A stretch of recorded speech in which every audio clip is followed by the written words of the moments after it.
गुरु प्यारी साध संगत जी, धन कृपाल जी, महाराज जी से नामदान लेकर कई बार हम उनका साथ छोड़ देते हैं, पर गुरु एक बार जब हमारा हाथ पकड़ लेता है तो वो हमारा हाथ नहीं छोड़ता। चाहे उसके लिए उसको कुछ भी करना पड़े, वो हमारा हमेशा साथ देता है। और अगर इस पर हम लोग अपनी प्रार्थना भी महाराज जी की तरफ समर्पित कर दें, हम इधर उधर ना जाकर महाराज जी पर ही विश्वास कर कर उन पर ही पूरी तरीके से अपना समर्पण सौंप दें, तो वो हमारे लिए हमें कुछ भी कर सकता है, हमें फांसी से भी बचा सकता है। आइए जानते हैं इस वृतांत के साथ। एक बार एक सत्संगी को पकड़कर थाने ले जाया गया और उस पर इल्जाम था कि उसने किसी की हत्या की है, जबकि वह सत्संगी चीख चीख कर कह रहा था नहीं मैंने कुछ नहीं किया, लेकिन उसको जेल में डाल दिया गया। जब उसके खिलाफ इधर उधर छानबीन की गई तो सारे सबूत भी उसके खिलाफ थे।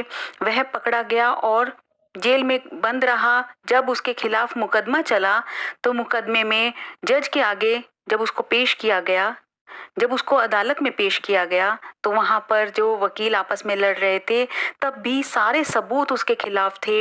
हर तरीके से वह फंस चुका था और ऐसे करते करते 2-3 सुनवाई हो चुकी थी। हर सुनवाई में वही मुजरिम साबित हो रहा था। अब आज लास्ट सुनवाई का दिन था। लास्ट दिन जब जज को फैसला सुनाना था तो भी सारी चीजें उसी के खिलाफ चली गई। वह हाथ जोड़कर महाराज जी से प्रार्थना करने लगा, हे गुरु तेरा बच्चा हूँ तू ही जान। मुझे नहीं पता मैंने क्या गलती की या नहीं की, बस इतना जानता हूँ मैंने ये गुनाह नहीं किया जिसका दोष मुझ पर लगाया जा रहा है। मैं इस कलंक के साथ नहीं मरना चाहता क्योंकि ये गलती मैंने नहीं की है, पर फिर भी अगर तू यही चाहता है तो तेरी मौज, मुझे कोई दिक्कत नहीं है। अगर तू चाहता है तो मैं इस कलंक के साथ भी इस दुनिया से चला जाऊंगा। वो प्रार्थना कर ही रहा था और उधर वकील आपस में एक दूसरे के साथ उस मुकदमे के लिए बहस कर रहे थे। जज ने जब लास्ट में निर्णय लेने की बारी आई तो जज कहने लगा कि ठीक है, अब और कोई गवाह या कोई और सबूत हो तो बताओ। तो दोनों वकीलों में से किसी ने भी कुछ नहीं कहा और कहने लगे जज साहब बस इतने ही सबूत थे और सारे सबूत इसके खिलाफ हैं, अब आप फैसला सुना दीजिए।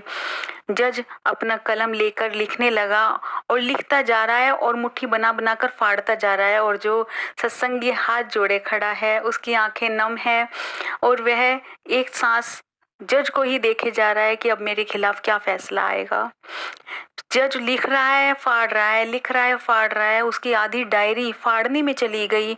ये समझ नहीं आ रहा था, तू सब देखने लगे एक दूसरे की तरफ ये हो क्या रहा है।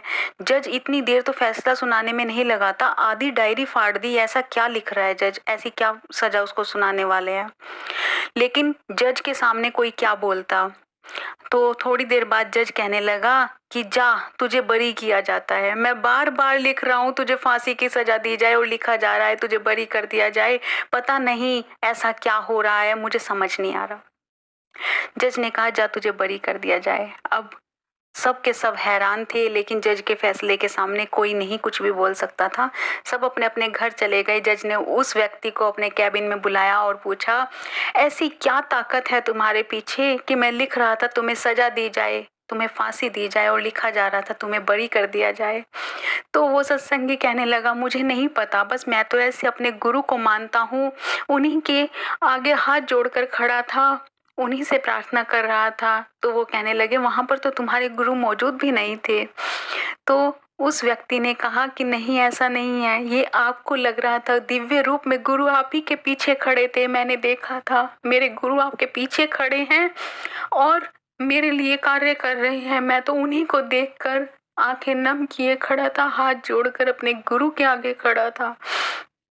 जज कहने लगा मैं ये सोच रहा था कि तुम मेरे आगे हाथ क्यों जोड़कर खड़े हो, फैसला तो उसी सबूतों के आधार पर होगा, मैं अब उसमें कुछ भी नहीं कर सकता था। तो वह व्यक्ति कहने लगा नहीं नहीं जज साहब, मैं अपने गुरु के सामने हाथ जोड़कर खड़ा था, उन्हीं के आगे सिर झुकाकर खड़ा था कि जो गुरु तेरी इच्छा वो तू मेरे साथ कर देना। और मेरे गुरु ने वो कार्य कर दिखाया, दिव्य रूप में आकर उन्होंने आपसे खुद ही वही लिखवा दिया जो वो चाहते थे। यह बात सुनकर जज भी सराबोर हो गया और अपनी आंखों में आंसू लिए कहने लगा मैंने दुनिया में बहुत से संत देखे, बहुत से गुरु देखे, पर ऐसा नहीं देखा। अगर तेरा गुरु ऐसा है तो मैं भी उस गुरु से मिलना चाहता हूँ, मुझे भी उस गुरु के पास ले चल।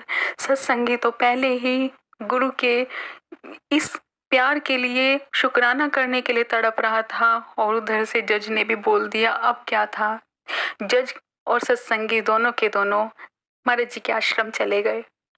महाराज जी के आने का इंतजार किया और महाराज जी के आगे हाथ जोड़कर प्रार्थना की, महाराज जी तेरा लाख लाख शुक्र है। महाराज जी ने आंखें झुकाकर स्वीकार किया और जज से पूछा, आ गए जज साहब, कैसे हो? ये बात सुनकर जज और भी ज्यादा हैरान हो गए कि ये कैसे जानते हैं कि मैं जज हूँ। उसके बाद से वह जज रिटायर भी हो गया, उसने इतने मुकदमे भी आगे लड़ लिए, रिटायर भी हो गया, लेकिन आज तक भी वो गुरु के आश्रम में आना उसने नहीं छोड़ा था। वह जब तक जीवित रहा गुरु के आश्रम में आता रहा। तो ये है हमारे गुरु की ताकत। अगर हम उस पर विश्वास करें तो वह हमारी फांसी की सजा भी टाल सकता है, वो हमारे लिए सब कुछ कर सकता है। हम एक बार विश्वास तो कर कर देखें। हम विश्वास ही नहीं करते, जब हमें लगता है कि अब हमारा कुछ नहीं होगा हम दूसरे रास्ते चले जाते हैं। ये हमारी गलती है। पर गुरु जब एक बार हमारा हाथ पकड़ लेता है तो हमें हर मुसीबत से बचाता है, वो हमारी हर तरीके से केयर करता है। अगर हम सब परमात्मा पर विश्वास करें, महाराज जी पर विश्वास करें, तो वो हमें और भी ज़्यादा अच्छे से हमारी केयर कर ले। हालांकि वो किसी चीज़ में हमसे पीछे नहीं हटता, हर तरीके से हमारे साथ खड़ा है। पर अगर हम उन पर विश्वास करेंगे तो वो हमें दिव्य रूप में दिखाई भी देता है। अगर आपको मेरी वीडियो अच्छी लगती है प्लीज़ लाइक कीजिए, शेयर कीजिए और चैनल को सब्सक्राइब जरूर कीजिए। वीडियो ज़्यादा से ज़्यादा लोगों तक शेयर कीजिए ताकि सब तक अच्छी से अच्छी जानकारी पहुंच सके, महाराज जी का प्यार पहुंच सके। पता नहीं किस रूप में वो कहाँ प्यार पहुंचाना चाहते हैं। Thank you.